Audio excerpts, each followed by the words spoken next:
that hopes to thrill you a little and chill you a little. Patience as we pull into Death Station.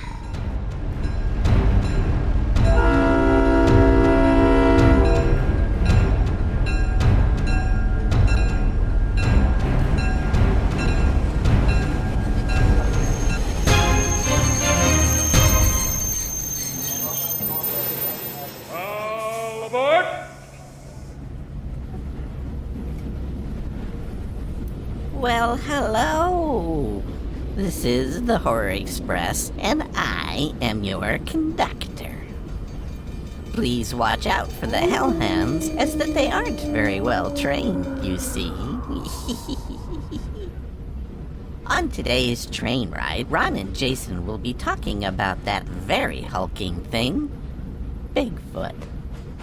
A very good fiend of mine, but I have to say they make terrible house guests. They smell quite bad, even by my standards. We also have an old-time radio story which I have chosen, and I'm quite excited about it. To me, it explains the whole Bigfoot issue in a fun and horrific way. Now move along. Ron and Jason will join you in passenger car number 13 in a moment. If they can.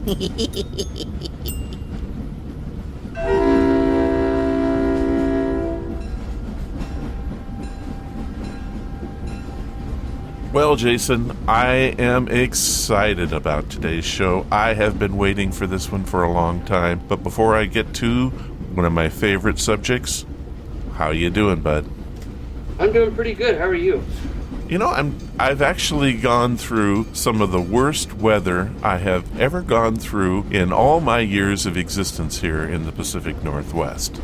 It's going to come as a shock, but here in the north, the Pacific Northwest, we don't get a whole lot of snow. We get rain. And we have just come through one of the worst ice storms. And the next week, it was topped off with 13 inches of snow. Wow.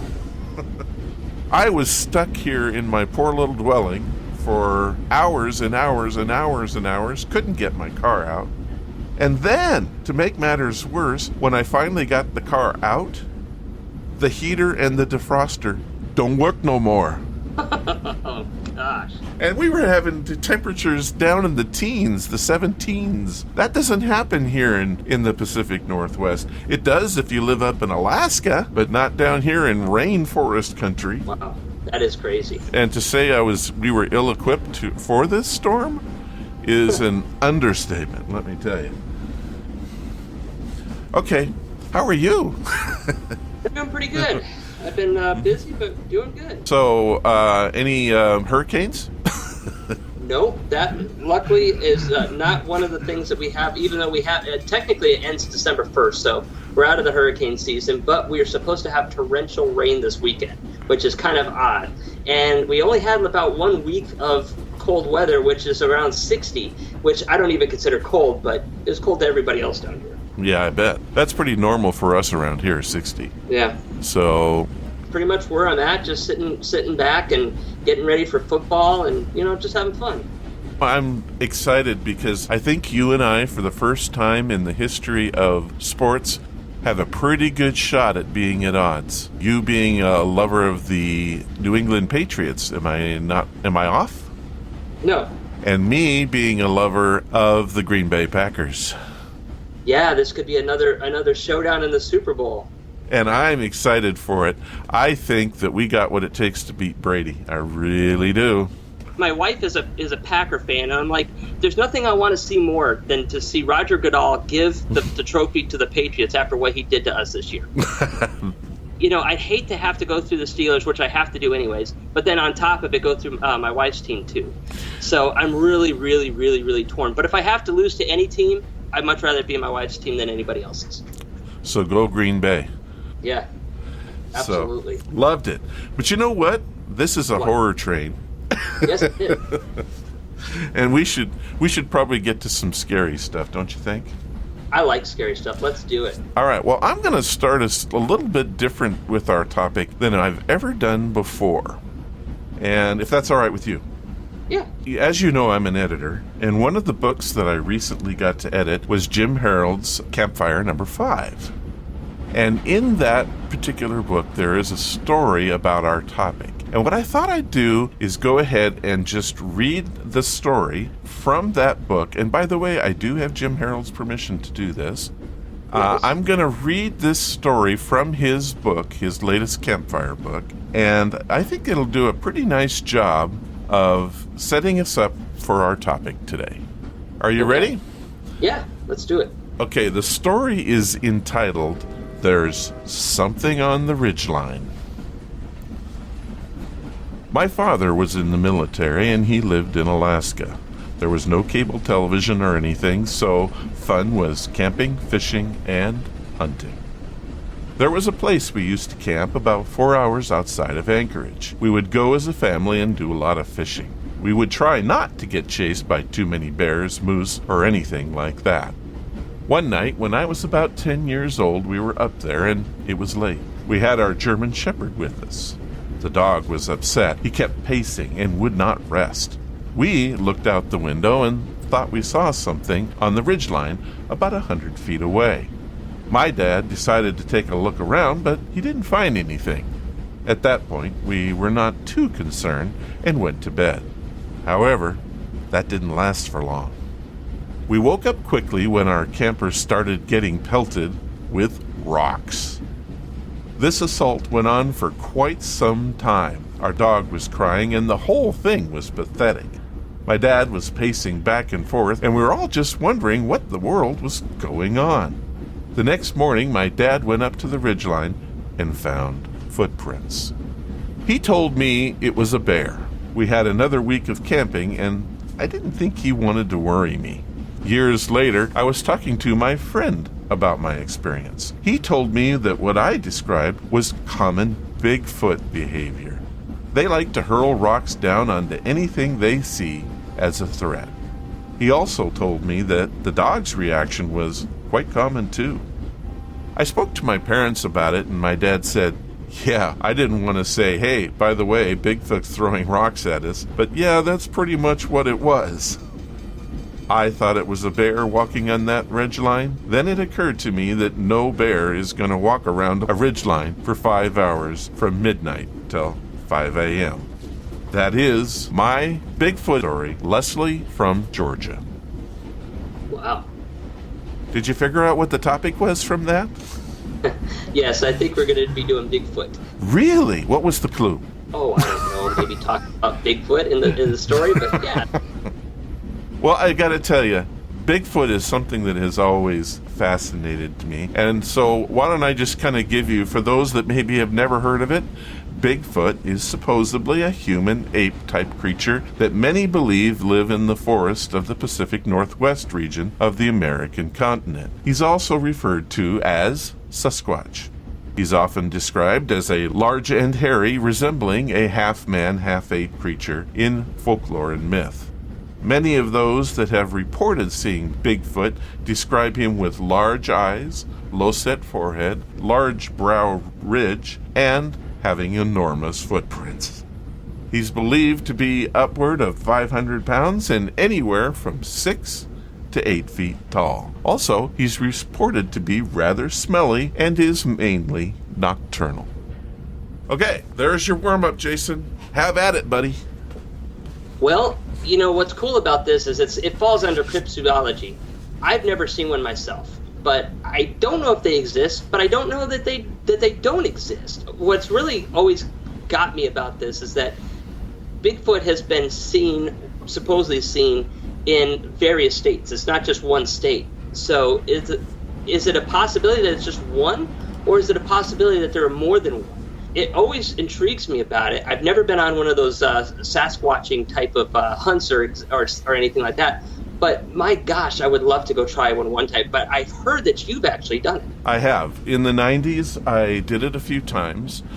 For those of you that don't know, I grew up or have grown up and still live in the Pacific Northwest, specifically in Vancouver, Washington, which is about 30 miles south of Amboy or Lake Merwin, which is known as Bigfoot stomping grounds. Excuse the pun.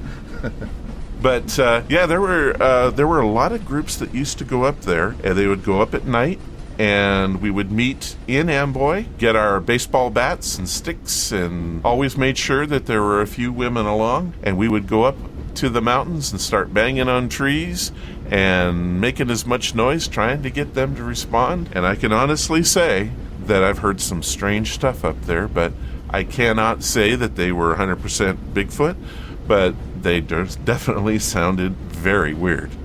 The reason you always want to make sure women are with you, because those are the guys you want to do your calling.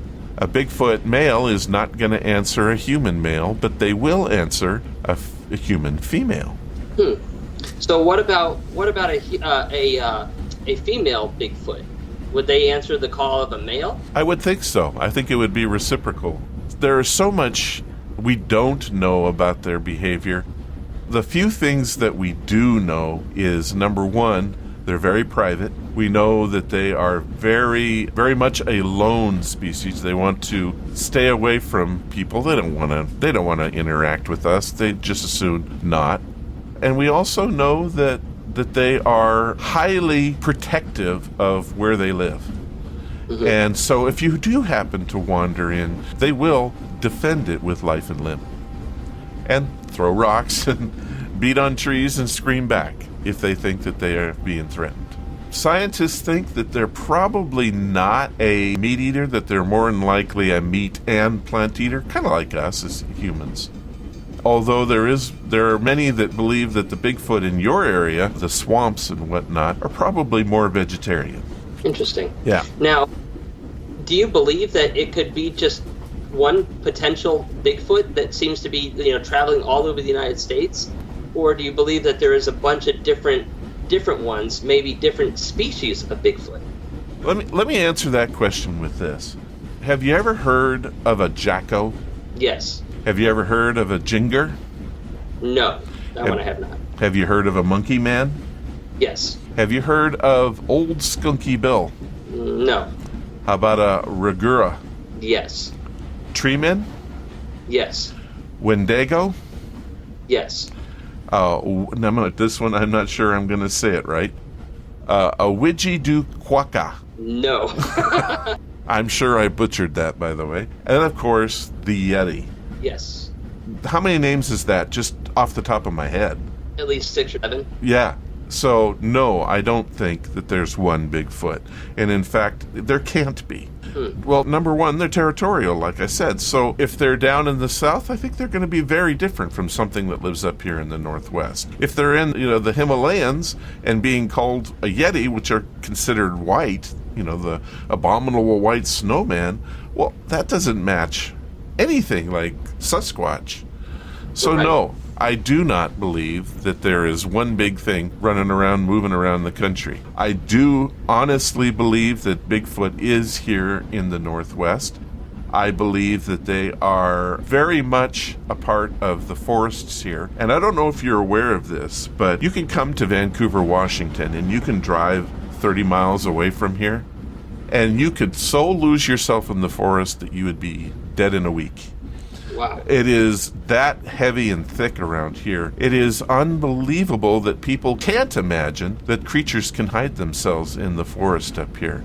Then you got the Pinchot National Forest, which is millions and millions of acres of trees that nobody can possibly cover them all. And so, yes, I believe in Bigfoot. Always have, always will. Now, the abominable snowman, would that be the one that you technically see or you hear about the legends of in the Himalayan mountains? Yeah, exactly. Okay. Yeah, that is the Yeti, and it is a cousin, what you would call a cousin to Sasquatch. Okay. So, all right, so let's talk a little bit about when Bigfoot was first noticed. When do you think that was? I'm going to say probably in the 1700s, maybe in America here. but maybe across, in the Himalayas, probably even earlier than that. Well, let me just say that Bigfoot is much older than that. The first believed discovery of Bigfoot was in 1811. There was a gentleman by the name of David Thompson found the first set of footprints. Here's another thing that you cannot deny, and that is that the American Indian has it part of its folklore for hundreds and hundreds and hundreds of years. It goes back to as far as they can go back. And they consider the Bigfoot a very spiritual creature. Mm-hmm.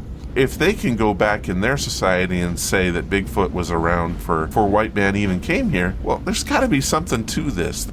You know, the biggest question I get from people, why haven't you ever found a corpse? Yeah, that is a good question. I never thought of that. Well, I'll tell you what, it's quite simple. There was a study done here in the Northwest, and they took a deer corpse and they threw it out in the rainforest here, or down out in the forest. The corpse lasted approximately 2 weeks before it was totally and utterly gone. But what about bones? Were the bones gone too? Yeah, everything. There was nothing left. And the bones get overgrown.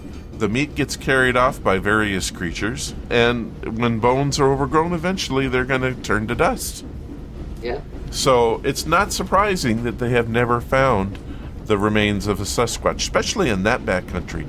There are people that can wander off the trail and they're not found for weeks. And sometimes they're never found. They just disappear. Their car is in the parking lot at the trailhead, but they're nowhere to be found. And it's just it's a cruel fact that the forest here are not to be played with. And so, Bigfoot? Oh yeah. So if you don't want to be seen and you need to live somewhere, come to the Pinchot National Forest. Because you can get lost up there and no one will ever find you. Wow, that's scary. That's really scary. Does this sound like one creature to you? Bigfoot has been said that it's brown. It's been reported black, gray, white, greenish blue. Does that sound like one creature? No, it does not. No, it is not. And I think it's all wherever they are. And they're all over the world, too. I mean, you got Russia, France, Germany, have sightings of Bigfoot. And by the way, those particular countries have placed Bigfoot on the endangered species list. So it's illegal to kill them. Wow. So why do that if they're not real? Right. But you have to find one to kill it first, I would think. Yeah. You know, and that's the other thing is that the number of people that have seen Bigfoot, take our story today. Okay, could be made up, sure. But there's so many like that come from credible people that they're not looking to be famous. They're not looking to get fortune, or they're not trying to get attention. They just had this experience out in the forest that they don't understand. I mean, have you ever seen tracks or anything yourself? I mean, or any type of excrement or anything from them that could say, wow, we're actually pretty close. Have you ever gotten that close to something like that? I've seen plaster casings of footprints, but never have I seen footprints in the wild, no. Like I said, I've heard some strange stuff that definitely weren't wolves, and they definitely weren't bears. It had a human, almost guttural tone to it, but it definitely animalistic. You know what I mean by that? There were no formed words or anything that I could understand.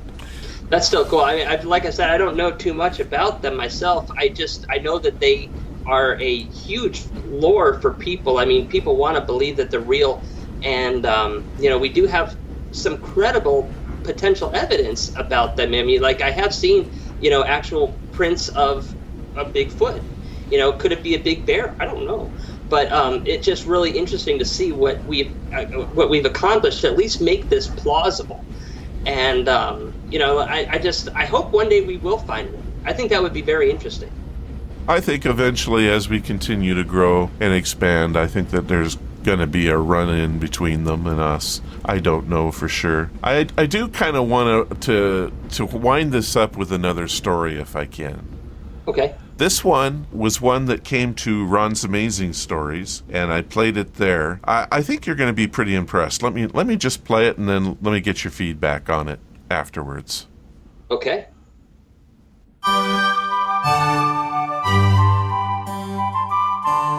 is read by.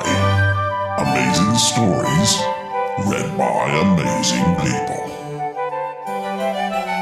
This time on As Read By, we have something that I think is pretty special. I received the following email. I read it to you now in its entirety, unaltered. Ron, please find 2 attachments to this email. One is a text-only file that tells a story that I promised that I would never tell. The second is an MP3 file, which is the only proof I can offer that what I say is true. I'm not a good writer, and I know that you are. Please edit the text file, if you wish, to fix my poor writing. I'm older now, and I wanted to tell my story. Clear my head, if you will. I give you my permission to use all of this on your show. Please don't try to contact me. The email account I used to send this has been deleted. So that I can contact you in the future, I enclosed a secret word so that you will know it's me. Thank you, 3xstranger@gmail.com. To say that I was taken aback by this would be an understatement. The cloak and dagger thing makes it all kinda cool, though. I wrestled with whether or not I should tell this man's story. However, after reading through it, I decided that even if all of this is a lie, it's still a good tale. I don't ask you to believe it, and for me, I've decided to file it under undecided. I did edit what you're about to hear, but I made sure to maintain the original feel and intent. I will play the attached MP3 file after the story. So, here it is, the adventure which I have called Gigantopithecus. It was to be the hunting trip of the year. We'd been planning it for some time, and the 3 of us were finally ready. Myself, my friend Mark, and his brother John had everything packed into a 1959 F-100 Ford pickup truck.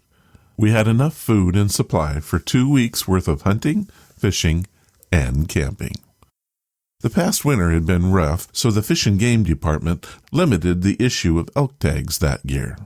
We only had one for the 3 of us. It was our plan to make the most of it, and we had picked an area sure to be rich with wildlife. However, it was quite remote and would present us with many challenges. We arrived at our campsite. We quickly set about putting up tents, building food traps, digging a fire pit, and it was our practice to remove a wheel from the truck, hide it and the spare in the woods near camp. We'd had a vehicle stolen some years back and did not want to relive that story. The first 3 days were glorious. We had October fishing for rainbow trout and Dolly Varden, hiking through the countryside, and many other activities to keep us busy. Of course, each day we would head out and search for elk sign. We had not seen anything, and in fact, the wildlife in general seemed to be scarce. We were not worried because we knew the elk were migrating south this time of year, and your fortune would change one day to the next. On the 3rd day, we were out inspecting deer trails when a hush fell over the area. It was hard to describe. It was like the entire forest stopped and was holding its breath. This lasted for several minutes, and as fast as it came, things returned to normal. John was the first to say, "Well, that was creepy." To which I replied, "Yeah, let's get back to camp." We had left Mark alone there to cook the evening meal, and it was getting late in the day. When we arrived at camp, Mark was nowhere to be found. The dinner, consisting of fresh trout, beans, and cornbread, was set on the fire pit. The aroma was nothing short of breathtaking. Hiking through the hills had left us tired and hungry, and both of us felt the call of that campfire's treat. It would have to wait, though, because the forest silence was broken with a scream that could have only come from Mark. At first, it seemed to be coming from everywhere, but eventually we determined a direction and ran through the forest. We found our friend slumped over a fallen tree, unconscious, but he appeared to be uninjured. We helped him back to camp and was able to rouse him. When he came to, his eyes went wide with fear, and he asked, "Did you see it?" "See what?" his brother asked. "The beast, as big as a grizzly, but man-like. A gorilla, maybe. I don't know. It was right there in my face. I screamed and he, well, left, I guess." Mark was terrified. But in the end, we all agreed that it had to be a grizzly, and he was lucky to be alive. That would also explain the lack of wildlife in the area. We finished our dinner and cleaned up. We took extra care to get the rest of our groceries safely protected, high up in the trees in the food traps. Also that night, we decided to have a guard on duty to watch things. We broke up the assignment into 3 parts, and I took the middle watch. I was about halfway through my watch when the sounds began. I awoke Mark and John. Together, we heard a series of yells and grunts. The series would run for about 4 to 5 minutes, stop, and then start again. It was terrifying to listen to, and it went on for what seemed to us to be hours. At one point, I went to the truck and got my tape recorder and made a record of it. The 3 of us spent the rest of the night huddled around the campfire, eventually falling into an uneasy sleep. I would hear those shrieks in my dreams for many years to come. The next morning, the area was calm. The forest seemed to have returned to normal, and it was peaceful. Mike pointed out that he didn't remember things feeling like this any of the 3 previous days. I think he was right about that. We were just starting to move around camp when I heard John let out a gasp. I turned to my friend and said, "What is it, John?" He just stood there, pointing at the pickup and shaking his head slowly. I looked over and could not believe my eyes. Both tires to the pickup were leaning against the back gate. On the gate itself was a very dead bull elk. Well, we packed up quickly, loaded everything into the pickup, including the elk meat, its pelt, and horns. The rest of it we buried in the fire pit. We decided to end our vacation early that year, and we took the meat to the butcher's. We never talked about that trip again, decreeing that it was our secret. John took the horns, and we all split up the meat, and I still have the recording I made that night. What was it? Who was it? Hairy apes, Bigfoot, Sasquatch? All I will say is I feel a burden lifted by sharing my story with you and Ron's Amazing Stories. All I can say is, holy cow, that is a story. I have so many questions, and I have to say I'm a bit frustrated that I can't ask any of them. I've heard quite a few cryptid stories, but nothing like this. I do know that the events must have taken place in the Northwest, perhaps as far north as Alaska. I do, though, want to thank you for sharing your story with us. One last thing on this one. 3X Stranger did send along an MP3 file. I assume this is the recording he made that day. I will warn you before I play it. It's rather creepy, but it does add some credibility to this whole thing. Let's listen.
pretty creepy, and I don't think I would have stayed the night if that was going on.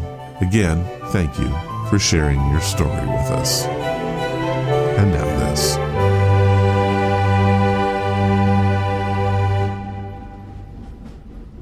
All right, Jason, what do you think of that? That was pretty interesting. How about the sounds? The sounds are cool. I like the sounds. You know, if you listen very carefully, you can hear the guy breathing. Also, the reason I think it's an actual recording, and we don't know what that is, to be honest, but the actual recording, if you listen, you can hear the tape spinning. Yeah. So this isn't something somebody put together. This is something somebody actually recorded. But nonetheless, they went to a whole lot of trouble if that's what they did. Wow. Yeah. Well, Jason, that's all I got. I mean, there's a few more facts that I can throw out, and some silly ones. You want to hear some silly ones before we go? Sure, but what I think would be really cool before we do that is if anybody has any evidence, maybe photos, video, or anything, send it to us. I'd love to see it. That's a great idea. Yeah, send it to us. Hey, you can use the brand new contact form on the website. Jason, what was that address again? ronsamazingstories.com/horror-express. But, okay, do you want to hear a few of these facts? Yeah. All right. So the first person to capture footage of Bigfoot was Roger Patterson. Some believe that Bigfoot makes howling sounds and lives in forests or swampy areas. I don't know how they know this, but it is reported that Bigfoot is not bothered by pepper spray. It has also been reported that Bigfoots are incapable of sneezing. Okay, I'd like to know how they got that information. There are some people that believe that Bigfoots are not human creatures at all. They believe they're extraterrestrials. There is Brazilian legend that says Bigfoot was captured in Brazil in 1867. It was fed berries, nuts, bananas, but it didn't like the bananas, and it escaped soon after. All right, Jason, that's everything I got. Why don't you do a closing on what you want to say about Bigfoot? Well, all I could say about Bigfoot is that I don't know if it's real. I don't know if it's not real. In my heart, I want it to be real. I really do. I think it would be really fun to know that these things exist out there and how they were able to manage to stay so far away from us and not be captured or seen or anything throughout the years. I mean, even down here, we have some thick forest, but we don't have, thick forest that you can actually, disappear from. Yet they live in all kinds of different types of communities. When we do all these excavations and stuff like that for these subdivisions and stuff, we've never seen any potential evidence that they exist. No homes, no nothing. So I hope that they exist. I'd like for them to exist, and I'd love to see some evidence. So that's one of the things I want to see the most. And if I ever do get a chance to go Sasquatching, I will do it. Well, I'll tell you what, Jason, you come on up here to visit me sometime here in Vancouver, Washington, and we'll go. All right, it sounds good to me. All right, well, let me just say, I'm just going to re-say a lot of the stuff I already did, I'm pretty sure, but I personally believe in Bigfoot. There's no doubt in my mind, knowing the forests here in the Pacific Northwest, that there are Bigfoot here. And grew up with the idea. I grew up knowing they existed. I have a family that swears that they exist. They exist. And how they're able to stay away from us is anybody that's lived here in the Northwest doesn't have any problem with it at all. Just come here, go 30 miles north of Vancouver and look at the forest and you'll go, oh yeah, I get it now. That's all I got to say. Well, that's all we need. All right, Jason, we do have a story today. Yes, we do. And the conductor has asked to introduce it to us. He says it has something to do with Bigfoot. Don't ask me what he's going to do. Well, let's turn it over to him then. Let's do it.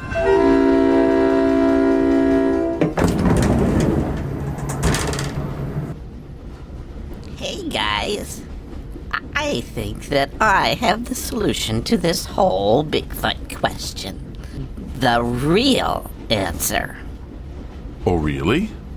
Don't sound so doubting Thomas-like, you pile of human flesh. At least hear me out. Okay, what you got? A story. It comes from my boyhood hero, Boris Karloff. During the early 40s, he's had his own radio show called Creeps by Night. As you might imagine, it was scary and presented tales of terror and mayhem. I remember them quite fondly, as my mother would gently rock me to sleep with them. I can only imagine. Anyway, one of these tales solves your problem. It's called The Hunt, and it first aired on September 5th, 1944. Now, all of you should sit back, relax, and listen to this chilling story. We bring you Creeps by Night.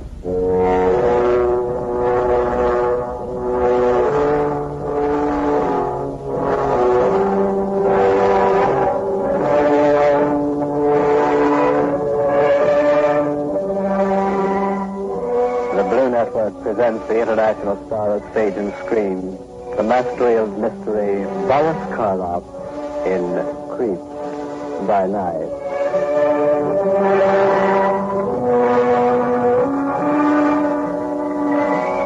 How do you do? This is Boris Karloff joining with you once again for another exploration into the unknown darkness of the human mind.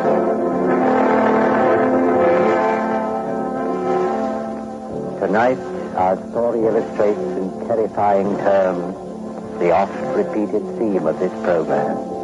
There is no mystery greater than the mystery of the mind. It is for you to decide whether these weird and ghastly happenings were a figment of man's imagination or a tragic reality beyond man's understanding. Creeps by Night presents Boris Karloff as Loomis Horton in The Hunt.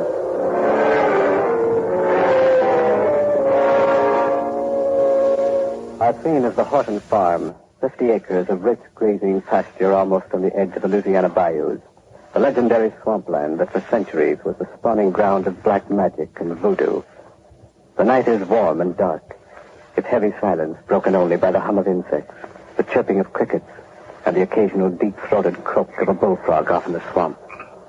Suddenly, the shadowed outline of a human figure appeared at the edge of a cypress grove behind the weather-beaten Horton house, and a soft, whistled signal rides the still night air.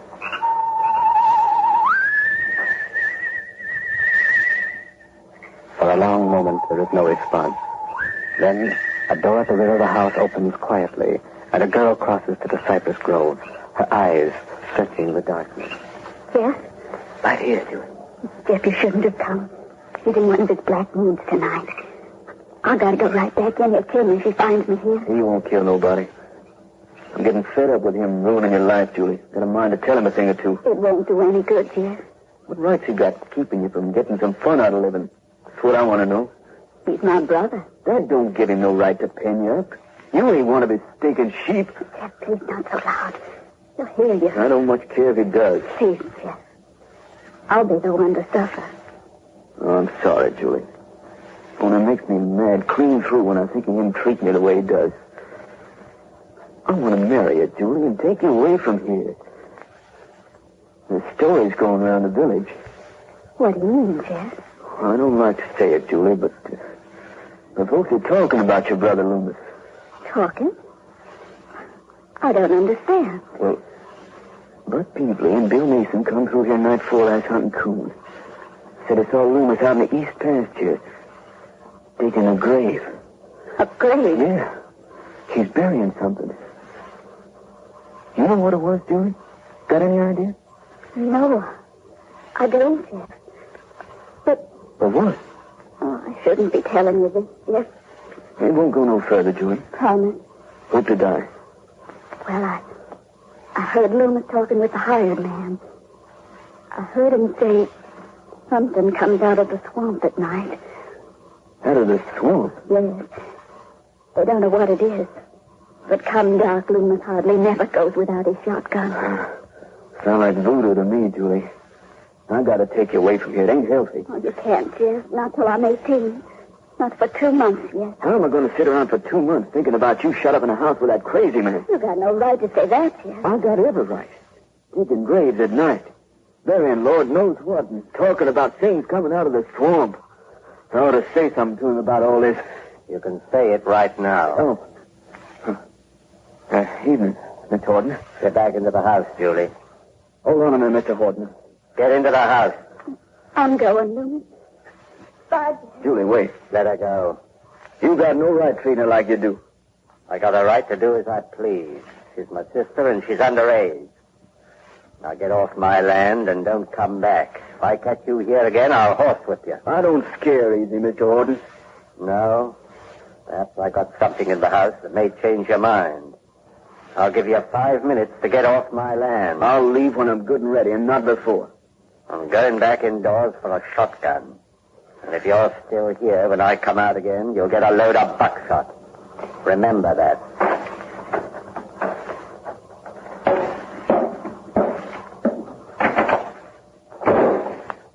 Dirty low-down skunk. Just let me catch him once off his own land. Just once. I'll beat his ugly head off.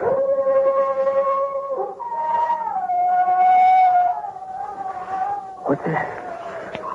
Sounds like a wolf. Only there ain't no wolves out here. No.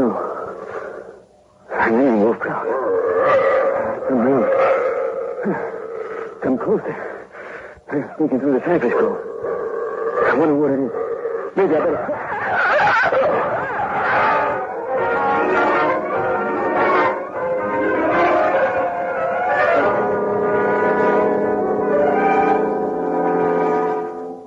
I'm afraid there's not much I can tell you, Professor Taylor, except that it happened 5 weeks ago. State police moved in on the case right after the boy's body was found. Frankly, we didn't get very far. It's still an unsolved mystery. I see. You know, of course, why I'm here, Sergeant. Well, all I know is we had a letter from the state university saying you were coming down to do some research on the case. Yes, exactly. Now, as I understand it, Sergeant, the boy's throat was considerably lacerated. Worse than that. There wasn't any throat left. You're convinced it was an animal? Well, what else could it be? No human could rip a throat open like that. Were there any tracks? No, the ground was pretty hard. And what stopped us cold was our bloodhound couldn't pick up a trace of scent. No animal scent anyhow. How about human? Well, only the Hortons and a hired man, Andrew. They don't count.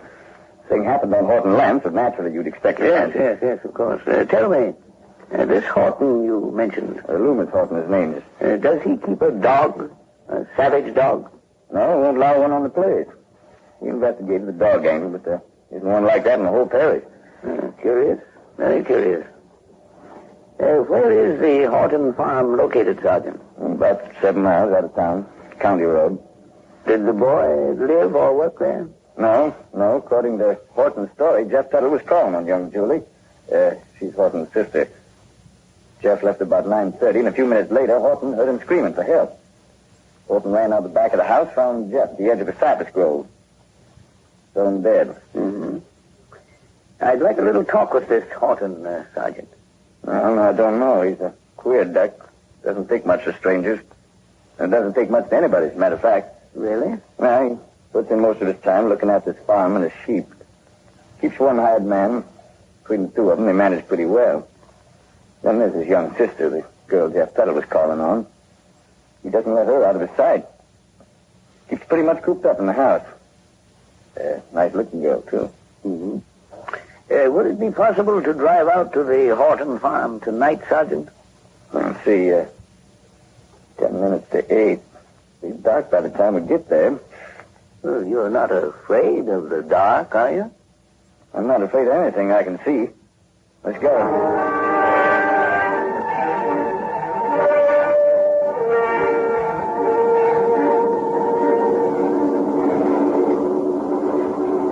Is it much farther, Sergeant? About a mile.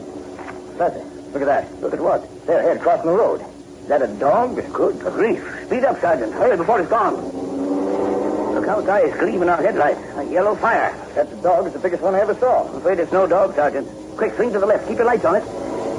Yeah. You notice anything? Starting to run, heading for the cypress grove. Yes, but notice the color, that peculiar gray. Gone. And the fangs, the pointed ears, the way it moved. Didn't it remind you of a wolf? Let's go after it. No. Wait, Sergeant. No use. Not in this darkness. We never find it in that thick grove. Guess you're right. You really think it was a wolf? I said it reminded me of one. Well, we don't have wolves in this section, Professor. Yes, I know. Sergeant, I think it's time I told you the kind of research I intend doing. Do you know what lycanthropy is? No, can't say I do. Well, it's a form of madness, a disease of the mind. Those who are afflicted with it imagine they've turned into wild animals. They develop a taste for blood and often commit violence when the spasm seizes them. Once the seizure is over, they return to normalcy with no knowledge of what occurred. Sounds pretty horrible. Yes, it is horrible. You understand there's no physical change except the deepening of the voice, as far as we know.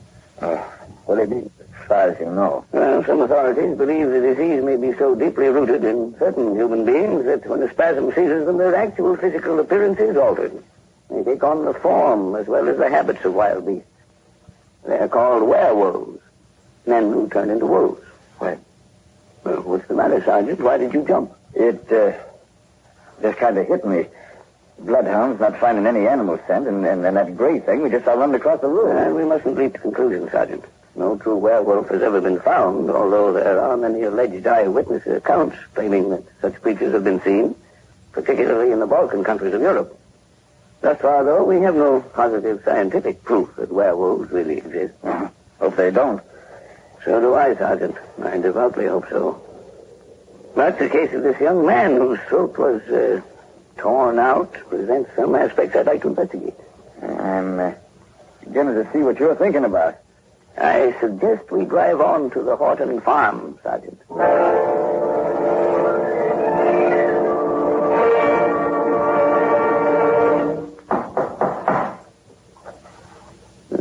Doesn't seem to be anyone home.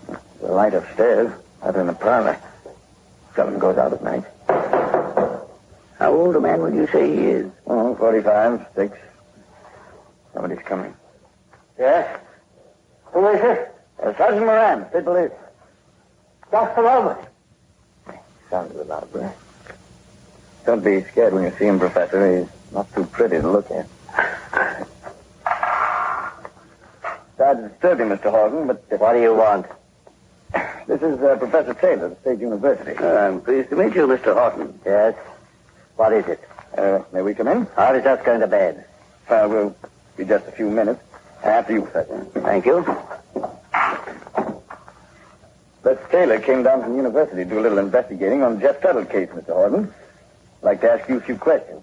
Sick and tired of answering questions. I've told you all I know. What more do you want? And you can explain it better than I can, Professor. Go ahead. Yes, of course. Well, you see, Mr. Horton, my investigation is purely scientific. It has nothing whatsoever to do with the police. Now? I'm merely trying to determine whether the brutal attack on the young man was made by a human or an animal. Or perhaps a combination of both. I don't know what you're talking about. You've heard of werewolves, haven't you, Mr. Horton? No, and I'm not interested. I told you I've had enough of questions. Hasn't a man a right to a little privacy? Well, there's no need to get sore about it, Horton. I don't like being questioned. I don't like to have people barging in on me at all hours of the night. This is my house, and I'm going to live in it the way I see fit, which means without uninvited visitors. Of course, Mr. Horton. It isn't my intention. And another thing. I own the property from the county road to the bayou and north to Kurt Schultz's pasture. If you took the time to notice, the land's posted. Now, this is a warning. The next person, man, woman, or child who sets foot on my land is going to get a load of buckshot. Is that clear? You're in a bad humor tonight, Horton. Never mind my bad humor. Get out. Both of you. Get out and stay out. Lothar, what's the matter? Why are you shouting? Julie, what are you doing in the kitchen?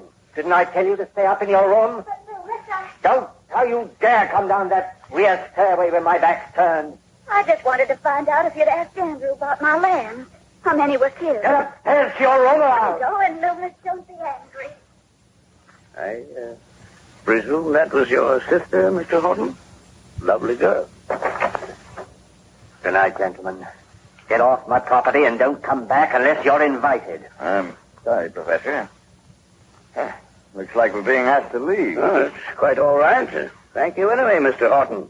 Perhaps some other evening you'll grant me a few minutes of your time. Now you know what sort of a job we had with him.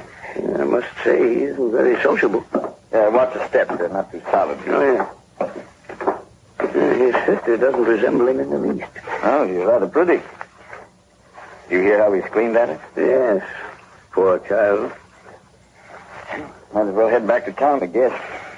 Horton didn't rise to your bait when you mentioned werewolves, so looks like a hunt will be the next best thing. A hunt, Sergeant? Yes. Get a bunch of men together and beat the cypress groves for that animal we saw crossing the road. Might even risk going into the swamp. Wolf or whatever it is, I won't be satisfied till it's killed. I'm afraid I feel the same way, Sergeant. But before you organize a hunt, I wonder if it's safe to do a little snooping around here first. What do you mean? Something the girl said disturbed me. Something about lambs being killed. That's right. She did say she wanted to know if Horton's hired man had told him how many of her lambs were killed. Yes, and that may be significant. Werewolves are supposedly fond of slaughtering sheep. Do you think we might talk with the hired man? Chances are he's over in the barn. He's got a room there built out of a horse stall.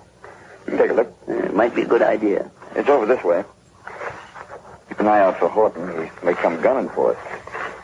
I don't trust him. I wouldn't be too concerned. Men who rant and roar are rarely dangerous. Wait a minute, Professor. Hold up. What is it? Somebody's hiding behind that bush on your left.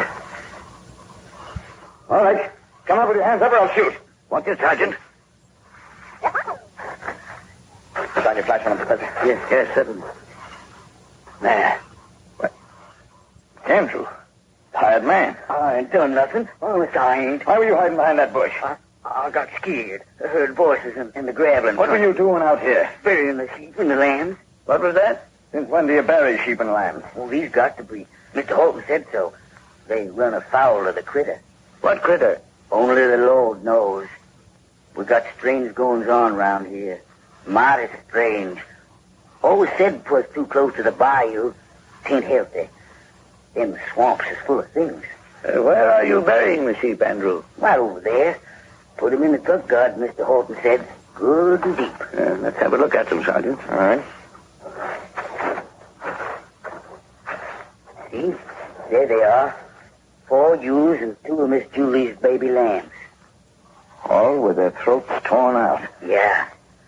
It's the critter from the swamps. Same one got Jeff Tuttle.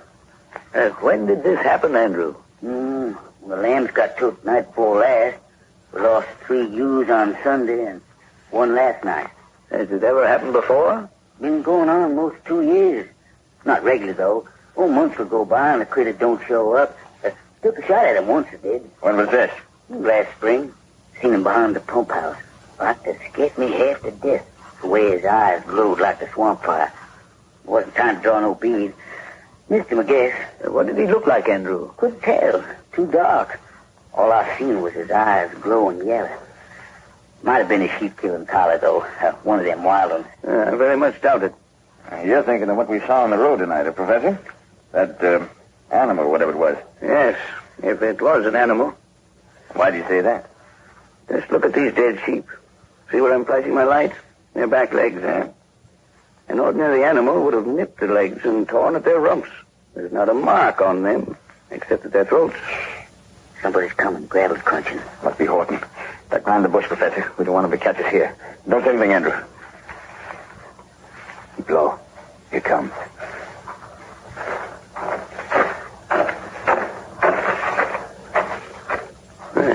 Passed right on by the bush. How long is it going to take you to get those carcasses buried? All night? It ain't too easy in the dark. Be better with a lantern. I told you, no light. Hand me the other spade. I'll help you. Start shoveling. Kind of like a shame to be putting sheep meat underground. How many times must I tell you it isn't good meat? Poison. Don't look poison. I say it is. And I'm warning you. Shut your mouth about it. You hear that, Sergeant? Yeah. I'm going to try to sneak back to the house and talk to the girl. You better come with me. All right. Keep down and follow the path, but stay off the gravel. I've got a hunch we're going to uncover something tonight. Yes.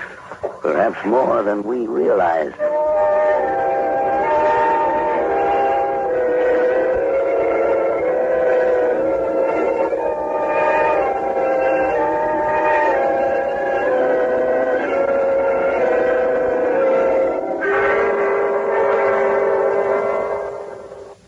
No. No, I'm afraid. If I say anything, you'll kill me.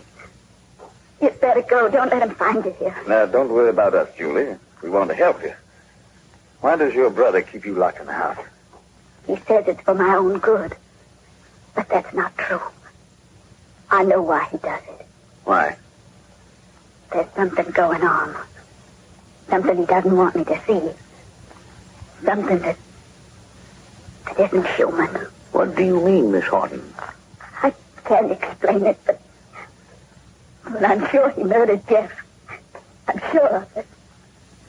There. Now, what makes you so sure, Julie? That night. The night Jeff was killed. Yeah, go on. He sent me into the house. He was out there alone with Jeff. It was dark.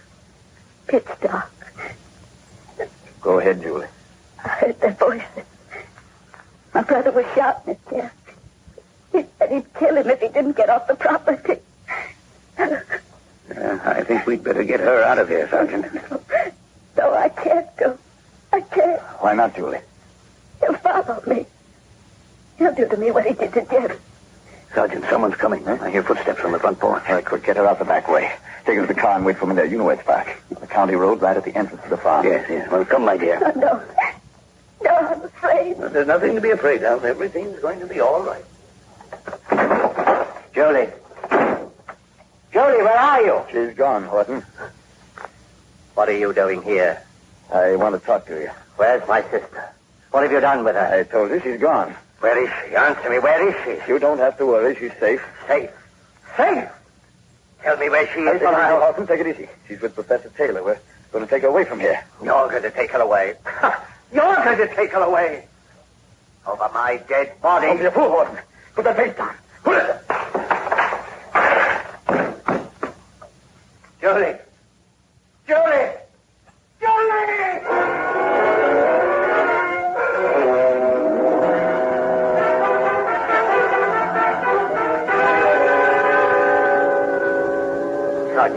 Sergeant, wake up. Oh, you gotta wake up. Terrible things is happening. Sergeant. Please wake up. I hate it, I tell you. I hate the critter. It's come from the swamp again. Oh, what happened? Sergeant, it's me, Andrew. We gotta go after it. After what? The critter. I hate it, howling for blood. Where? Where'd you hear? Out near the county road. Good Lord. Help me up. Hurry.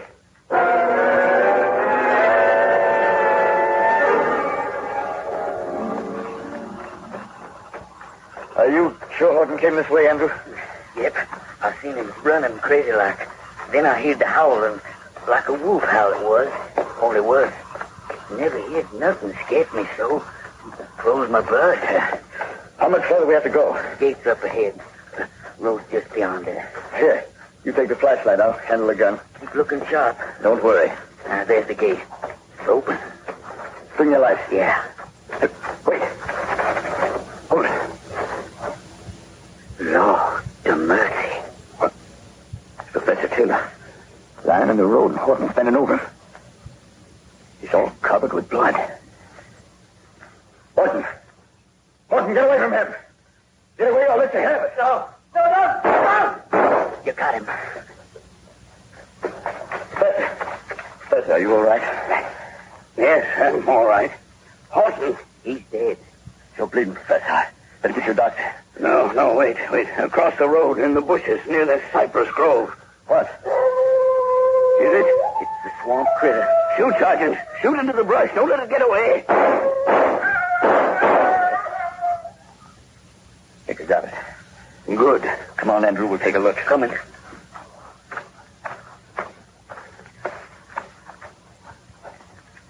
Flash your light. There. In the bushes. Lord of mercy. What is it? It's an animal. With a human face. Must be a werewolf. Dead, ain't it? Shot through the head. Yes. Come on back.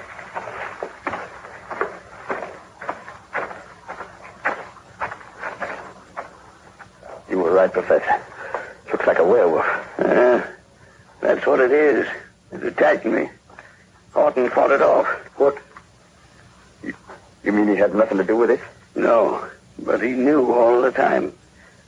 He'd known for years. What did he know?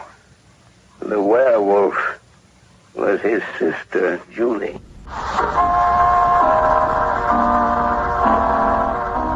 Jason, so, how did you like my story? Oh, it was interesting, to say the least. Well, do you think I'm right? Do you think that the Sasquatch is in reality a werewolf? No, I actually believe that the Sasquatch is actually an ape. Well, so you said, but I'm sure I'm right. No, I'm sure you're wrong. No, I'm not wrong. You're wrong, you silly little human flesh-bound beast. Oh, I'm never wrong about anything. I actually believe that you're wrong in this one because there are no such things as werewolves. I'm going to defer and turn this back over to Ron, but I never want to speak to you again. Feelings mutual. Oh, come on now, Jason. You had to think maybe there was a possibility that a lycanthrope is a Bigfoot. I mean, at night, he's mild-mannered shoe repairman, and then when the moon comes out, he becomes Sasquatch. I doubt that seriously, but I actually don't know. I actually think it's actually a full-blown animal of some sort. I agree. But hey, we give him his due, and he leaves us alone. That's right. That's right.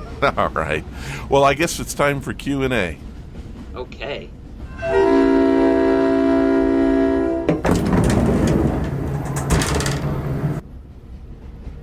So, Jason, did we get a lot of emails again? Yes, and we're going to start off this edition of Emails and News with an update. Oh? Really? Did you know that there is a brand new contact form just for the Horror Express listeners? Why, no, Jason. Tell me more. Well, head to the Horror Express page at www.ronsamazingstories.com/horror-express, and you will see it. Not to mention the fact that we can stream all of our episodes there, so how about that? Wow, Jason, that is very cool. Finally, a place to make it easy for folks to contact us. Yes, it is. You can also Google Horror Express Podcast, and it'll get you there too as well. Will wonders ever cease? No, not in our lifetime, Ron. Boy, Jason, I am impressed. That did not sound scripted at all. Not at all. Oh, the fun we have when we're doing a podcast. All right, we have a new page, and I hope you guys use it. It's going to make it a whole lot easier for you to contact us, and so please go to that page. Jason, give it to us one more time. It is ronsamazingstories.com/horror-express. All right, Jason, what's our first question? All right, our first question comes to us from a tweet at BB17. He wants to know, can I please have a hug from the conductor? You said in the Vampires episode that he is a hugger. Okay, well, first off, that's really weird. And second off, yeah, sure, yeah, we'll set that up for you right away. Just what we want to see, right? Yeah, as long as you might want to wear hazmat gear. Yeah, and you might want to bring some disinfectant too. He's a little stinky. Just a little. Okay, well, what else we got, Jason? This is really cool. We actually got this from a website post from Josh Howell. And he writes, I am a vampire. I live in a community in Southern California. Your expert hit my life dead solid perfect. Pun intended. We are blood drinkers, but we live with the creed, do no harm. As you can understand, we live off the grid. I can't say any more other than I am now 62 years old, and I was infected when I was living in the LA streets at the age of 23. So, yeah, that's pretty interesting, isn't it? Well, I did a little bit of searching on this. The email he used to post it was completely fake. He used vampire@vampirehell.net, which is a totally fake domain. Yeah, that sounds like somebody, I mean, especially if they're off the grid, I'm sure he doesn't want us to call him back or reply to him. I mean, they are kind of weird people to begin with. Yeah. So I don't know if that adds to the credibility or takes away from it. I really don't know. Based on what Professor Robinson had to say, I would say that at least he's following what he said. Yeah. Okay. Okay, you're ready to go to the next one, huh? I'm ready, unless you want to discuss that some more. No, I think he pretty much said it just the way... you really can't add much to that. The fact that he's 62 and was infected when he was 23... Wow. Yeah. So, okay. So next we have a returning mailer. His name is bjohn302. He goes, I'm still stuck on this whole curse thing, but I am beginning to side with Jason. I have researched the heck out of it and have to come to the conclusion that most curses are in the eyes of the beholder. However, there are two brands of curses to stay far, far away from: demon curses and biblical curses. These two types are very real, whether you are a Christian or not. Don't believe me? Then why do most religions share so many stories? When I read this one, I agree with him. That is, to me, we were trying to come up with the show, end the show. He really has, for me, put it into perspective. You can be subject to a curse if you want to be. I think that's kind of where we let it. But in reality, demons are bad and biblical curses are real. And religions do share many stories. The flood, Sodom and Gomorrah, all of those stories are all shared by the same, the religions share them. And in reality, were they not curses?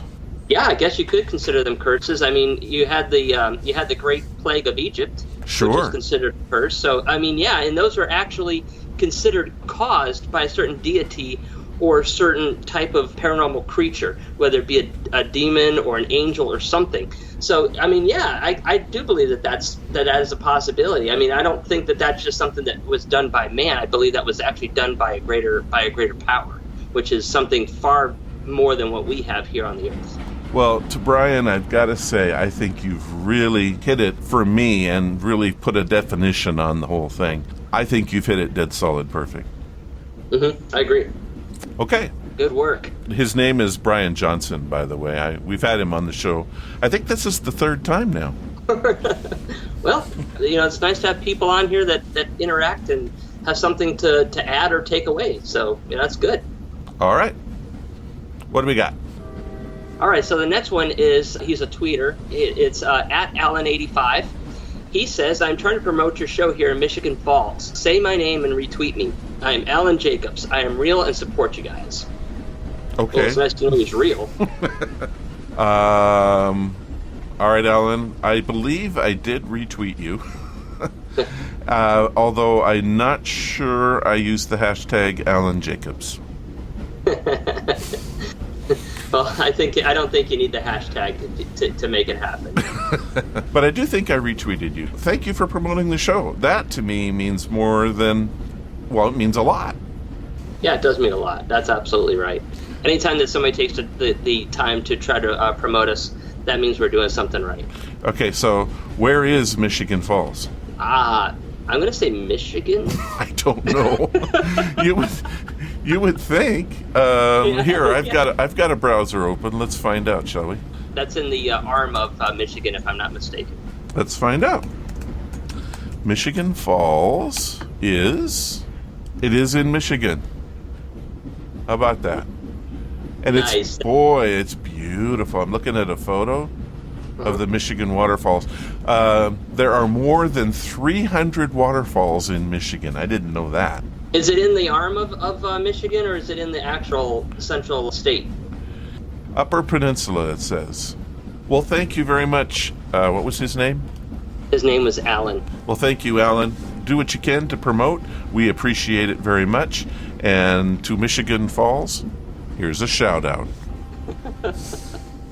All right, here we go. It says in another website post, Malcolm has this to say. This is interesting. I was in Egypt this past summer. While I was there, I visited the pyramids and the many tombs. It was amazing. My thought the whole time was, if they can build something with this precision, surely they had help. If they had help, then surely the helper could protect what they built. So how about the curse by alien technology? Well... And he adds Jason, so I'm going to let you talk. I don't know if that would be a curse. If that is aliens that did help them build that, they're built very strong. I mean, they've survived earthquakes and all kinds of things. So I don't know if there's much that could take them down. I mean, even during World War II, when the bombs were flying over there, that stuff didn't fall. So I don't know if it needs protecting, to tell you the truth. I mean, the only thing we have to protect it from is people looting it ourselves. I wouldn't say that if aliens were protecting it, that they're actually a curse on it. They're just protecting what they built, just like we protect our homes. But they are interesting, and you know, there is a mathematical theory to all of that and how it works and how it's built, and it's phenomenal. I mean, I have so much respect for the pyramids, and I'm so glad you got to visit it. That's one of the things I would love to say that I will be able to do someday in my life, is to see those pyramids. I believe it's physically just a masterpiece that was built by the Egyptians. And if they did have help, a lot of people have said that they've been built by aliens or helped by aliens. It just shows how much technology can go, even though it's not technology that built it. It's technology that helped them do the figures for it.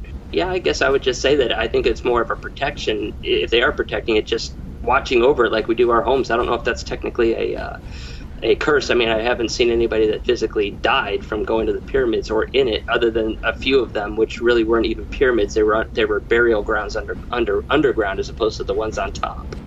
You know what I think he's trying to say here is that it isn't a curse, that they used alien technology to protect the contents of the tombs. And if that alien technology releases, let's say, a spore gas, then is that a curse? Well, I think we've pretty much decided by now, at least between you and me, that it isn't a curse. But it is possible that aliens set something up to protect those pyramids. Why not? If they help build it, why not? So, yeah, I agree with him. But is it a curse? No, that wouldn't be a curse. And this is me talking now, and I was in direct conflict with you the last time we had this conversation. Yeah. I believe that there are no curses except when it comes to demon and biblical. Mm-hmm. So, but aliens could have set that up so that they were definitely protecting their own, or maybe godly few. I like the word booby trap. Booby trap. There we go. That's not a curse. That would be the exact thing that he's talking about here. Right. Cursed by alien technology. Yes. That's right. Plausible. Okay. Any more? Yeah, we got an email from J.C. Wilder, and he said, I work for the road department here in Sioux City Falls. As you know, we always do our work late at night. There was this one very chilly December night where this guy walks through our work area wearing only jeans and a t-shirt. Pretty crazy to do on a chilly night. Yeah. His mouth is all bloody and he is pale as a ghost. We try to help him and even ask if he wants us to call a doctor. He just smiles and half growls at us. We vampire have no need for doctors. He left and one of the guys called the police. They came and we gave the vampire's direction and description. They never found the guy, and there was absolutely no place for him to go. We were repairing a major highway. Very creepy. To this day, I think we saw a vampire. Wow. Could this also just be a high on methamphetamines? Okay, but wow. Well, bloody mouth, pale as a ghost, jeans and a t-shirt. Could be either, I guess. If you really look at some people that are high on drugs, I mean, they say some weird things, and I happen to know that some of my friends that have done those types of things and are drug addicts, they resemble that very, very closely. So, you know, maybe blood out of the mouth, maybe he fell, and maybe he hurt himself a little bit, and maybe that's one of the reasons why he's acting so weird, but it's plausible that it could just be a guy that had methamphetamine problems. I mean, they get very pale because it really does take away all your vitamins and minerals and everything else inside your body. Well, the interesting thing about this story, the guy was very matter-of-fact about it. This happened. Yeah. He didn't claim it was vampires. He just said, very creepy, and to this day, I think maybe I saw a vampire. He doesn't know. I think the key to this one is the fact that, they gave the description and the direction to the cops, and they found nothing. And I think what he's getting at is if you're on a major highway, that's not easy to walk off of. They usually have fences or something to keep the traffic and the people separate. Yeah, right? And so my thought here is, hey, maybe he did see something weird, or maybe it was a guy just high on something. Yeah, you never know. I mean, it's amazing what can happen in this world. I mean, I've seen things that shouldn't happen, and things that should happen, not happen in the long run. And sometimes, it's very easy, especially if you're on a long stretch of road like that, to have your mind go crazy. I mean, you don't know what could happen, but I mean, it's plausible. He saw a vampire. It's very plausible. Okay. Well, actually, I've been waiting for this next question. Okay. This is from Smothers, and he asked the question from our website. I wake up every night at 3 o'clock a.m. like clockwork. No matter what I've done the night before or how late I go to bed, I wake up. I have a friend who says that she is a psychic. She says that an evil spirit has attached itself to me. I don't believe that. My research says that 44% of the country have some sort of sleep disorder. Experts attribute this high number to our digital society. This I believe. What do you guys think? Is there a demon hour, 3 a.m.? Well, certainly we've heard of the demon hour, and it is 3 a.m., that's for sure. I'm with the guy. I think that he has some sort of sleep disorder. So, what do you think? There's always a possibility that there could be a demon attached to somebody. I've actually heard where people actually have demons attached to them, and when they go into different houses, and demons that travel and detach themselves from the person and go into the side of the house. It's plausible. I mean, just because you have a demon doesn't necessarily mean it's going to make itself known to you. But that being said, I think it's more what he's saying. It's probably a sleep disorder. I have a very hard time going to sleep, and usually I wake up at the same time every single solitary day, no matter what happens, and it's frustrating. Sometimes your body, just by trying to sleep itself, gets into this pattern. When your body gets into a pattern, it's like it creates its own internal clock, and that could be really one of the things that he's dealing with. And even though he hasn't had enough sleep yet, your body just naturally wakes up.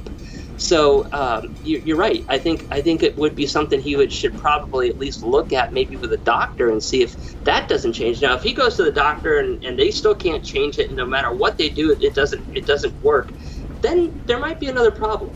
But it's going to be even if he has a demon attached to him, it's going to be very hard to prove that. I mean, you're going to need to do some type of serious ghost hunting before you'll get the church involved to come in and exorcise you, because they don't just exorcise you unless there's proof. Well, I think there's a real danger listening to a psychic without... I'm going with the idea this is a friend who happens to be a psychic. Mm-hmm. And she's saying that she detects this, that he has an evil spirit attached to him. I'd question it, because I would be like him. I wouldn't believe it either. But if there's a demon bugging me, I'm going to know it, aren't I?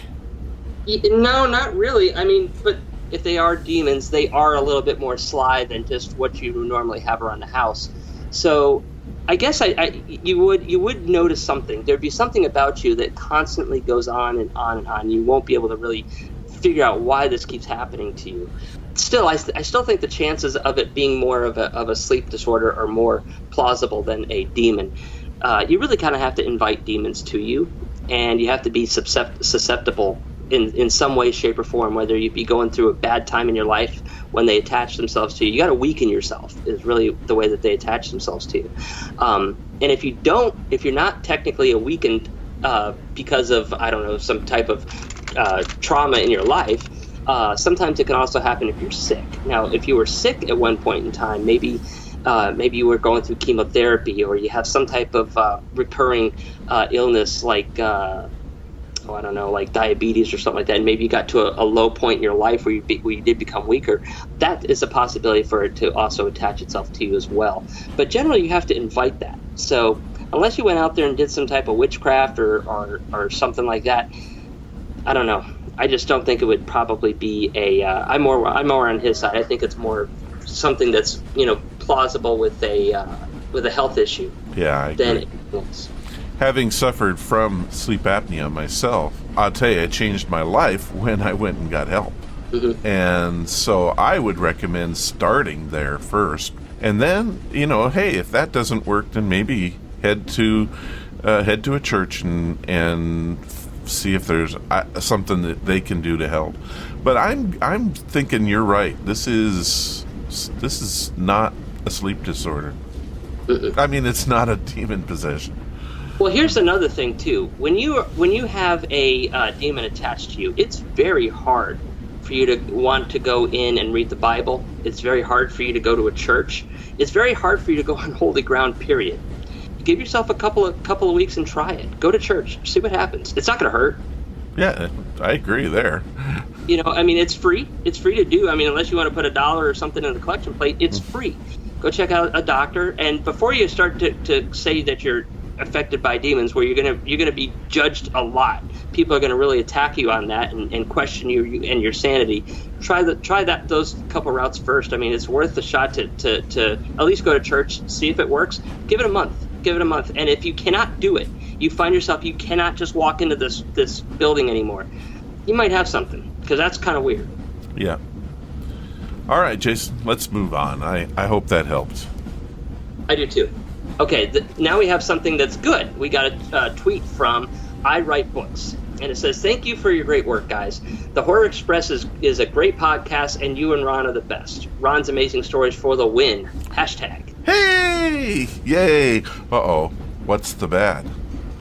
Well, we got a freak. It says, "At lost in my own thoughts."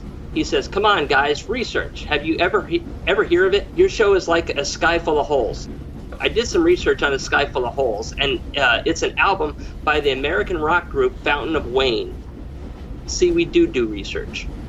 Jason, I researched their album Sky Full of Holes and was pleasantly amused, captivated, and even applauded. Further research revealed that the band was formed in New York in 1996.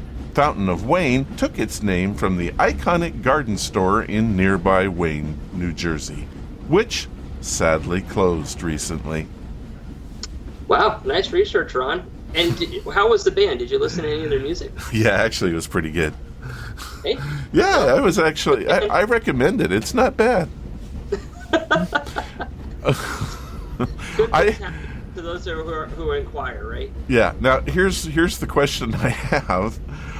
What was it that we didn't research on? I don't know. I mean, most of the stuff that we do comes up with a lot of research. I mean, obviously the paranormal can go either which way. Yeah. Even with research, I mean, people are going to deny it. Some people are going to accept it.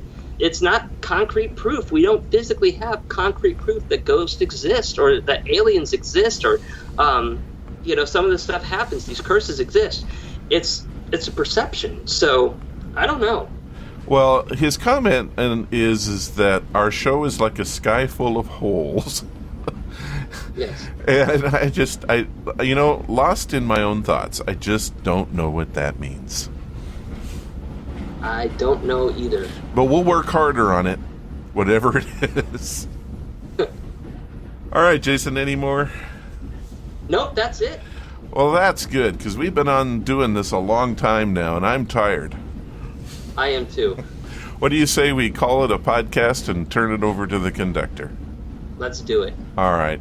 Take it away, Mr. Conductor.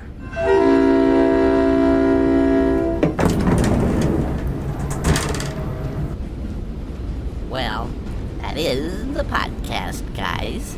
I hope you enjoyed it and were entertained.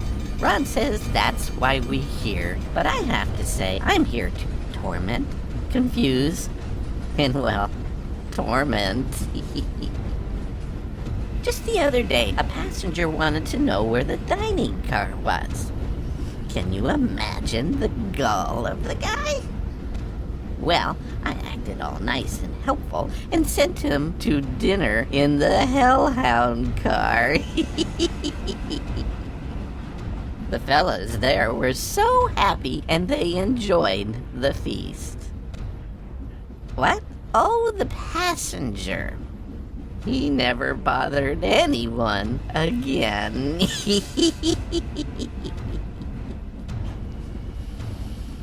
That's it for the Horror Express this time. If you have questions or comments for Jason, Ron, or myself, please email it to us at ronsamazingstories@gmail.com or tweet us at RAS Podcast.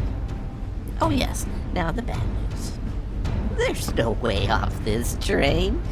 You're gonna have to jump. Good luck, and see you next time on the Horror Express. All of the vintage audio used in the podcast is believed to be in the public domain. Ron's Amazing Stories does not own the rights to any of the old-time radio used here. If you hold the rights to any of the shows played, please contact us immediately at ronsamazingstories.com.